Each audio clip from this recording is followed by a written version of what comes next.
Ask a state-of-the-art AI how many R's are in the word strawberry, and for years it would look you dead in the eye and say 2. A trillion-dollar system, trained on most of the internet, failing a test a 7-year-old passes. Here's the twist. The model isn't being dumb. It literally cannot see the letters. And once you see what it sees instead, every weird AI failure you've ever laughed at suddenly makes sense. The misconception is that AI reads text. It doesn't. Before your words reach the model, a separate machine called a tokenizer chops them into chunks and replaces each chunk with a number. Strawberry never arrives as 10 letters. It arrives as 2 sealed crates, one labeled straw, one labeled berry, except the model can't even read the labels. It gets serial numbers. Crate 4962, crate 10,004. Everything the model knows, it knows about crates it has never once opened. Chapter 1. The Chop. Feed a sentence in and watch where the blade falls. I love pizza becomes 3 clean crates, 1 per word, because common words ship whole. Now feed it something rare. Otorhinolaryngologist shatters into 6 jagged fragments. A made-up word like phlorbostat gets chopped almost to letters. The rule hiding in plain sight, the more often the tokenizer saw a string during its own training. The bigger the piece it ships, familiar text glides through. Weird text gets shredded. Every chunk comes from a fixed menu, the vocabulary. Picture a parts catalog with about 100,000 entries. Newer models, around 200,000. Entry 1 might be an exclamation mark. Entry 30,000, the word the with a leading space.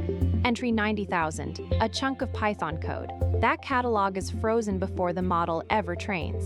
The model's entire universe of text is this list. If a piece isn't in the catalog, the model will never, in its whole life, see it as one thing. Use the full round trip, end to end. Your prompt becomes serial numbers, and each number does exactly one job. It selects a row from a giant table inside the model. The embedding table, 1 learned row of numbers per catalog entry. That row is what the model actually thinks with. The letters are gone for good, and the exit is the same door in reverse. The model's answer isn't words, it's a score for every one of the 100,000 entries. Pick a winner, look up its text, glue it on, repeat. The model speaks the exact same crate language it reads. That's why a streaming chatbot types in odd chunks instead of letters. You're literally watching crates come off the line, 1 serial number at a time. Chapter 2. Building the Chopper.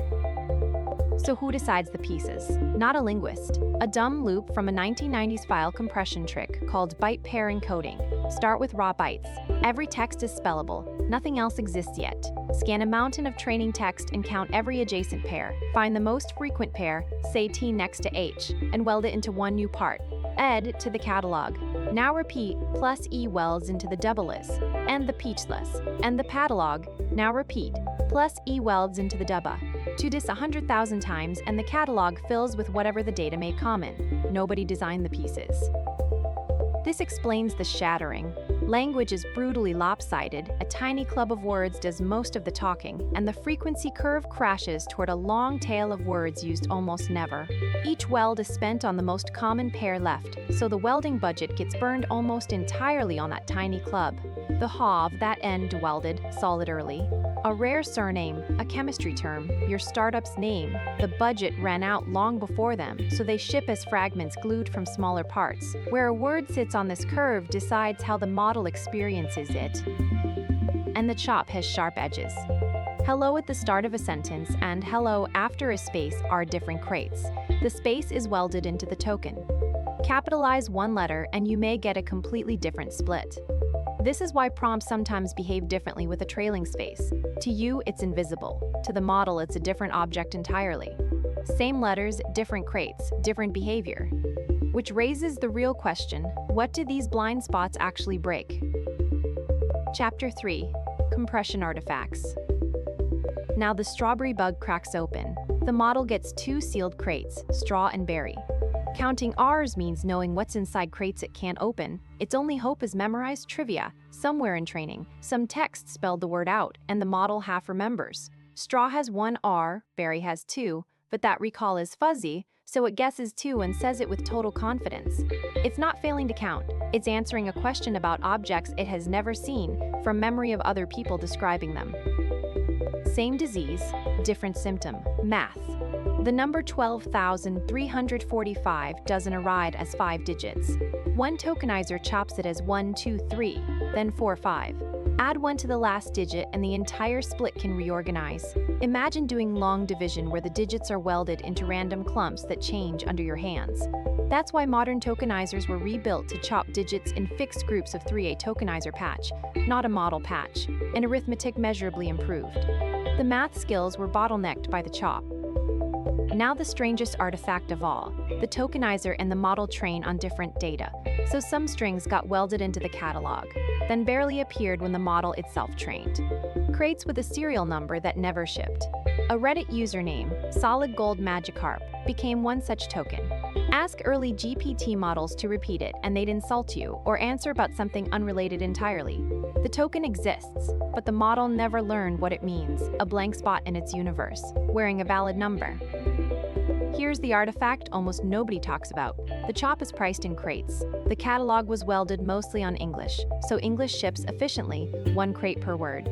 The same sentence in Burmese or Amharic can shatter into 10 times more tokens.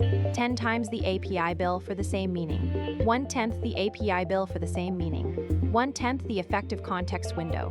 Slower answers, worse reasoning, before the model even starts thinking. An invisible tax on half the planet charged at the tokenizer, decided by whose text filled the training pile. Code got hit too. Early GPT-2 saw 8 spaces of Python indentation as alt separate crates, a third of a code file wasted on shipping air, 1 space at a time. When OpenAI built Codex, part of the fix was almost embarrassing. Add catalog entries for runs of spaces. Whole indentation levels became single crates, and code generation jumped.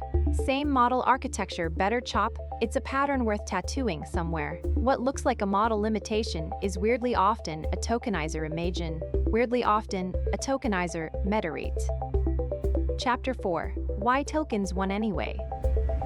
So why not feed the model raw letters and dodge every bug we just saw?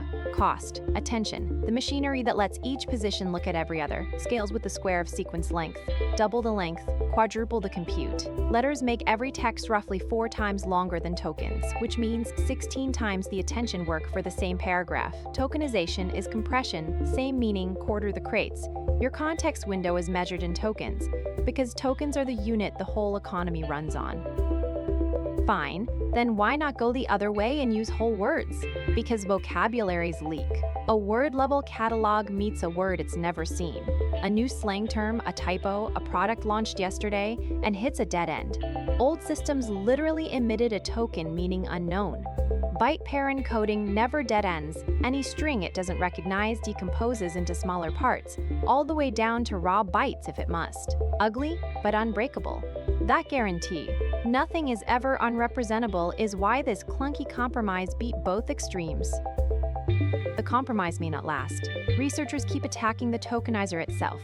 Byte-level models like ByteT5 eat raw bytes and pay the length cost, and Meta's byte latent transformer drops the fixed catalog entirely. It groups bytes into patches on the fly, spending small patches where text is surprising and huge ones where it's predictable. Compression decided per sentence, not frozen years earlier in a catalog.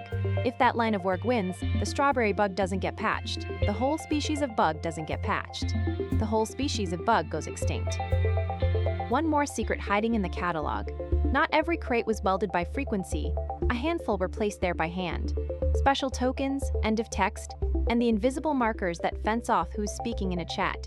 The model was trained to treat those markers as law. When you message a chatbot, the tokenizer wraps your words in these control crate system. User, assistant, and the model steers the whole conversation by them. They're power tools, so the tokenizer refuses to build them from your text. Type the characters of end of text yourself, and they get chopped into ordinary, harmless fragments instead. That gate is a real security boundary. Early systems that skipped it let users forge the markers and speak with the system's own voice.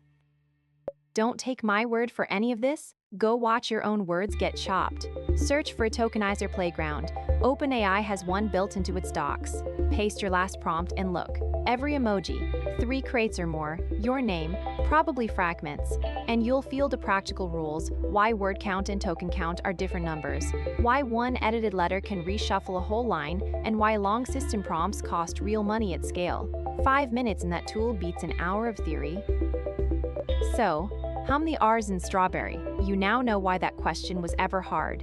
The model answers from sealed crates, memorized trivia, and a catalog welded by frequency.